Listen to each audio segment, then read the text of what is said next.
Ahojte, volám sa Eva Bito. Dnes si povieme niečo o rezonanciách. Keď si vypočujeme speváčky typu Christina Aguilera, Beyoncé alebo Mariah Carey, tak počujeme, ako dokonale narábajú v celom svojom rozsahu so svojím hlasom. Prečo je to tak? No pretože majú dokonale zvládnutú techniku spievania. Takže my vám teraz začneme dávať nejaké návody a postupne aj praktické rady, ako zdokonaliť vašu techniku. Máme 3 rezonancie. Hrudná rezonancia je najhrubší register. Hlasivky sa spájajú po celej svojej dĺžke, vibrujú. Keď si položíme ruku na hruď, tak cítime jemné vibrácie od hrude až po ústa. Dáme si príklad.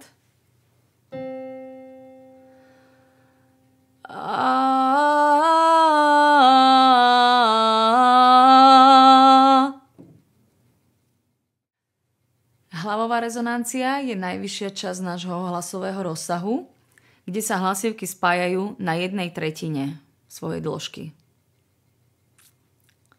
A vibrujú nám v hlave. Cítime vibrácie v hlave.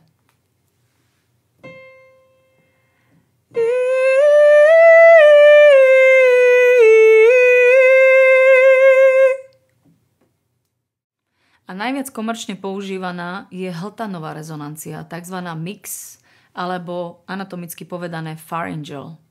A na túto sa budeme zameriavať najviac. Spája nám hrudný hlas s hlavovým hlasom, takže vlastne sa môžeme pohybovať v rozsahu, v rozpätí niekoľkých oktáv. Teraz si ukážeme praktický príklad spievania v mixe. Turning, nothing seems complete. I stand up and I'm searching for the better part of me. I strain my head from sorrow, slave to humanity. I'm leaving on my shoulders.